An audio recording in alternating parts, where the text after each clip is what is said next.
नमस्कार प्रेक्षकांनो, ठरलं तर मागच्या आजच्या भागात आपण पाहणार आहोत.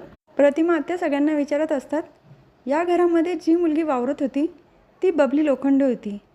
मग आपल्या तन्वीचं काय झालं असेल? कुठे वावरत असेल ती या वेळेला? अर्जुन सांगतो, हे बघ प्रतिमा आत्या, आपण तन्वीबद्दलचा हा विषय इथंच थांबूया, पुढे हा विषय नको घ्यायला. प्रतिमा आत्या सांगतात, असं कसं अर्जुन? असं नाही वाटत का आमची तन्वी आम्हाला भेटली पाहिजे? तेव्हा रविराज काकाही सांगतात, प्रतिमा, अर्जुन जे बोलतोय त्या मताशी मी सहमत आहे. आपण तन्वीबद्दल आता विषय नको घ्यायला, कारण मी पण बरेच वर्ष आस लावून बसलो होतो की तन्वी येईल आणि त्यामुळे आपली किती मोठी फसवणूक झाली माहिती आहे. तेव्हा आता तन्वीचा विषय आपण इथंच थांबूया. तर प्रतिमा आत्या म्हणतात, नाही, पण मी नाही थांबू शकत. एवढी वर्ष माझे जे हाल झाले ते तन्वीचे आज पण होत असतील, तेव्हा आपण तिला शोधायला हवं. तुम्हाला विश्वास होता ना मी येईल परत, तर मी आले ना. तन्वीच्या बाबतीत असं का नाही होणार? एकदा ठेच लागली तर आपण चालणं बंद करतो का? रविराज काका सांगतात, माझ्या तन्वीवरच्या प्रेमामुळे आपली सगळ्यांची फसवणूक झाली आणि पूर्ण आईची काय अवस्था झाली आहे आपल्या सगळ्यांनाच चांगलं माहिती आहे. तेव्हा हा विषय परत मला नको आहे. तर प्रतिमा आत्या रडायला लागतात. सायली त्यांना धीर देते, प्रतिमा आत्या, तुमचं दुःख कळतं आहे मला, पण मी पण तुमची मुलगीच आहे ना. तुम्हाला का असं वाटतंय की तुमची मुलगी तुमच्याजवळ नाही आहे? मी नेहमी तुमच्याबरोबर असणार आहे प्रतिमा आत्या. तर प्रतिमा आत्या पण खुश होतात.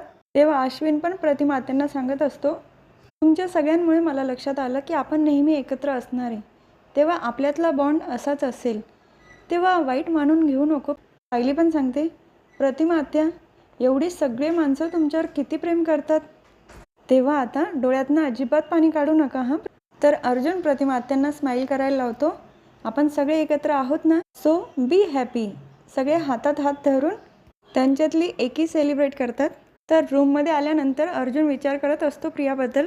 सायली विचारते, अहो काय झालं, कसला विचार करताय? इतके दिवस प्रियाने जो मनस्ताप दिला आहे सगळ्यांना, त्यामुळे सगळ्यांनाच किती त्रास झाला आहे.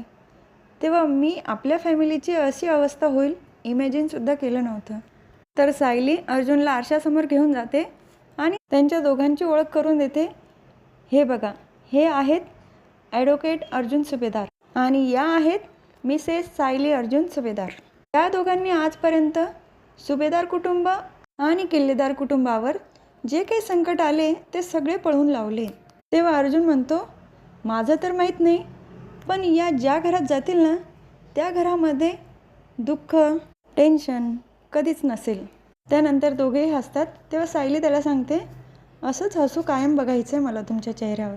तर अर्जुन म्हणतो, असं 5 मिनटंसुद्धा जात नाही की तुझ्या चेहऱ्यावरचं हसू बाजूला होतं. तर सायली सांगते, बरं ठीक आहे, आता खूप उशीर झाला आहे, झोपूया पटकन, आपल्याला पण आरामाची गरज आहे. त्यानंतर अर्जुन म्हणतो, पण तू काहीतरी विसरते. तर सायली सांगते, तुम्हाला फक्त एवढंच आठवतं हो ना. अर्जुन जरा रोमॅन्टिक मूडमध्ये असतो आणि सायली त्याच्यापासून लांब जाते, ब्लँकेट वगैरे त्याच्या अंगावर फेकते तो जेव्हा जवळ येतो तेव्हा. आणि त्याच वेळेला एक रोमॅन्टिक गाणं पण प्ले केलं आहे, सावर रे मना सावर. तर दुसऱ्या दिवशी सकाळी पूर्ण आजी कॉफी पित असतात. त्याच वेळेला अश्विन त्यांना विचारतो, पूर्ण आजी कशी आहेस तू? तेव्हा पूर्ण आजी म्हणतात, मी तर बरी आहे, तू चांगल्या माणसाला सुद्धा सारखं विचारत असतो, कशी आहेस कशी आहेस. बरं ते जाऊ दे, तन्वी कुठे आहे, ती दिसत नाही आहे. तेव्हा अस्मिता सांगते, ती तिच्या रूममध्ये असेल ना, आवरत असेल ती आता. पूर्ण आजी विचारतात, हा अर्जुन अजून झोपलेला आहे का? याची सवय काही मोडत नाही उशिरा उठण्याची. तर अर्जुन सायली खाली येतात. तेव्हा पूर्ण आजी सायलीला विचारतात, अगं तन्वी, तू अर्जुनच्या रूममधून कशी आलीस? सायली सांगते, मी सायलीचा ड्रेस घेतला ना, म्हणून मी त्या रूममध्ये गेली होती. तर पूर्ण आजीला सायलीची आठवण येते. सायली कुठे आहे, ती दिसत नाही आहे. तेव्हा सायली सांगते, सायली मधुभाऊंना भेटायला गेली, ती एक दिवस आड जाते ना त्यांच्याकडे, दुपारून जाते, पण आज लवकर सकाळीच गेली आहे. तर अर्जुन अश्विनला बाजूला घेऊन जातो. पूर्ण आजी सायलीला तन्वी समजते हे आपण समजू शकतो, पण आता सायली कोणाला समजते? तुला डॉक्टर याबद्दल काही बोलले का? अश्विन पण म्हणतो, मला याबद्दल अजिबातच कल्पना नाही आहे. पण पूर्ण आजीचं लक्ष असतं दोघांकडे, यांच्यामध्ये काय खुसूरफुसूर चालली आहे. तसं ते आवाज पण देतात, काय चाललं आहे तुमच्या दोघांमध्ये खुसूरफुसूर? तेव्हा दोघंही म्हणतात, काही नाही का, असंच. परत त्यांच्याजवळ येऊन बसतात. त्यानंतर विमल अर्जुनसाठी कॉफी घेऊन येते आणि कपवर सायलीचा फोटो असतो, तो पटकन कप फिरवतो आणि विमल सायलीजवळ गेल्यानंतर, सायलीताई तुमचा चहा. तर पूर्ण आजी सगळे आश्चर्याने बघायला लागतात. तेव्हा विमल परत तिचं वाक्य बदलते, तन्वीताई तुमचा चहा. तेव्हा सायली सांगते, मी चहा घेतला होता, मला थोडं दूध आणता का. तेव्हा पूर्ण आजीला आठवतं की दूध पिताना तन्वी किती नाटक करायची लहान असताना. रविराज काकांनाही त्या विचारत असतात. तेव्हा रविराज काका म्हणतात, हो आठवतं ना मला, किती नखरे असायचे तिचे.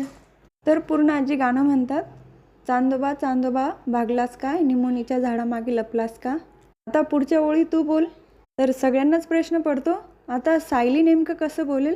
कल्पना काकूही रविराज काकांना सांगत असतात, तन्वी नेहमी पुढच्या 2 ओळी चुकीच्या बोलायची. आता हे सायलीला कोण सांगणार. सायली पण बराच वेळ विचार करते आणि डोळे बंद करून पुढच्या 2 ओळी म्हणते, निमोनीचं झाड वर फांदी, मामाच्या वाड्यावर बंदी. असं गाणं पूर्ण करते. तेव्हा पूर्ण आजी हसायला लागतात. एवढी मोठी झाली तरी पण तू या 2 ओळी चुकीच्याच म्हणते, तुझी लहानपणाची सवय अजून पण गेली नाही. सगळ्यांनाच आश्चर्य वाटतं की सायली नेमकं त्याच ओळी कशा बोलली असेल. तर सायली पण मनात विचार करते, आश्रमामध्ये असताना मधुभाऊ पण हे गाणं म्हणायचे आणि मी अशाच 2 लाईनी चुकीच्या बोलायची. असा योगायोग कसा असू शकतो. तेव्हा अर्जुन पूर्ण आजीला आराम करण्यासाठी रूममध्ये पाठवून देतो. सायलीला विचारतो, तू नेमक्या त्याच लाईनी कशा चुकीच्या बोलली. ती सर्वांना सांगते, आश्रमामध्ये असताना मधुभाऊ पण असंच गाणं म्हणायचे, तेव्हा मी पुढच्या 2 लाईनी अशाच चुकीच्या म्हणायचे. तेव्हा अस्मिता सांगते, हा फक्त योगायोग असू शकतो, बाकी काय असणार आहे. तेव्हा अश्विन पण म्हणतो, सायली वहिनी जे तन्वीचं नाटक करते त्यामुळे पूर्ण आजीच्या तब्येतीमध्ये नक्कीच सुधार होऊ शकते. तेव्हा हे नाटक आपल्याला पुढे तसंच कंटिन्यू ठेवावं लागेल. रविराज काकाही म्हणतात, आता आम्ही निघायला हवं, पण काही गरज वाटली तर मध्यरात्रीला सुद्धा फोन करून बोलवा, आम्ही नक्की येऊ. त्यानंतर ते तिघही तिथून निघून जातात. तर महिपत चिकरे जिथे असतात त्या जेलमध्ये इन्स्पेक्टर येतात. थांबा थांबा, मला एक बातमी सांगायची सगळ्यांना. सगळ्या कैद्यांना पिशवी शिवायला दिली होती आणि एका कैद्याने त्या पिशव्या खूप छान शिवल्या आहे आणि त्याच्या वागणुकीमध्ये पण खूप बदल जाणवला आहे. तेव्हा जेलकडून त्याला एक सर्टिफिकेट देण्यात येते आणि अभिनंदनसुद्धा करण्यात येते. त्या कैद्याचं नाव आहे महिपत चिकरे. महिपत चिकरे तर खूप खुश होतात, पण हे नागराज काकांना काही आवडत नाही. त्यानंतर त्यांना सर्टिफिकेट दिलं जातं. तेव्हा ते आभार व्यक्त करतात, मी हे सर्टिफिकेट अगदी माझ्या जीवापेक्षासुद्धा जास्त जपून ठेवेल आणि यापुढे माझ्याकडनं काहीच चुकी होणार नाही याची काळजी घेईल. तर सगळेच टाळ्या वाजवतात. त्यानंतर इन्स्पेक्टर तिथून निघून जातात. सगळ्या कैद्यांना महिपत चिकरे सांगतात की माझ्याकडनं तुमचं काही मन दुखावलं गेलं असेल तर तसं मला सांगा, मी माझ्या वागणुकीमध्ये बदल करेल. तिथलाच एक कैदीही म्हणतो, आम्हाला असं वाटतं की सरकार नक्की तुमची शिक्षासुद्धा माफ करेल, तर लवकरच तुमची इथून सुटका होईल. पण नागराज काकांचा चेहरा उतरलेला असतो, त्यांना हे अजिबात आवडत नाही. अरे हृदयाला लावून बसतो की काय तो कागदाचा तुकडा. महिपत चिकरे सांगतात, माझं शिक्षण 4थी पर्यंत झालं, याआधी एवढा मान मला कधीच मिळाला नाही. हे माझ्या आयुष्यातलं पहिलं सर्टिफिकेट आहे, तेव्हा त्याचं मोल तर खूप मोठं असणार ना. तर नागराज काका मनातच विचार करत असतात, आता हा महिपत पूर्ण बिघडला आहे, याला आता सरळ कसं करायचं. तर प्रियाला नाश्ता दिलेला असतो जेलमध्ये, ती काही खात नाही. तेव्हा लेडीज कॉन्स्टेबल तिला आवाज देऊन सांगतात, ए तुला काय आता मुहूर्त बघायचा आहे का, तो नाश्ता दिला आहे खाऊन घे. तेव्हा प्रिया सांगते, नाही माझा नवरा येणार आहे, तो जेव्हा मला भरवेल ना तेव्हाच मी नाश्ता करेल, माझ्या घरचे पण येते, ते मला असे उपाशी नाही बघू शकत. तेव्हा ती कॉन्स्टेबल सांगते, नाश्त्याची वेळ झाली तर तुला नाश्ता भेटणार नाही. तरी देखील प्रिया नाश्ता करत नाही. नंतर तिथून निघून जातात त्या. तर सायली अस्मिताच्या बाळाला त्यांच्या रूममध्ये घेऊन येते आणि अर्जुनकडे देते, अहो त्याची दुधाची बाटली राहिली आहे, मी आत्ता गेली आणि लगेच आली, तोपर्यंत सांभाळा ना. अर्जुनला तर खूप टेन्शन येतं, आता याला सांभाळायचं कसं. तर त्याच्या बाजूला उशी लावायची असते म्हणून उशी घ्यायला जातो. पुढेच बाळ खाली पडणार तितक्यात सायली येते आणि तिचं लक्ष जातं. हा भाग इथेच संपतो. पुढील भागात बघायला मिळतं की अर्जुन खूप घाबरलेला असतो आणि सायली त्याला समजून सांगत असते, त्या बाळाच्या डोळ्यांकडे बघा, त्याच्या येवल्या हातांकडे बघा. खाली आल्यानंतर कल्पना काकू सायलीला सांगत असतात, अगं तुला पूर्ण आई हाक मारत होत्या. तेव्हा सायली विमलला सांगते, विमलताई पटकन एका बशीमध्ये शिरा भरा आणि त्यावर आंब्याच्या फोडी नक्की घाला.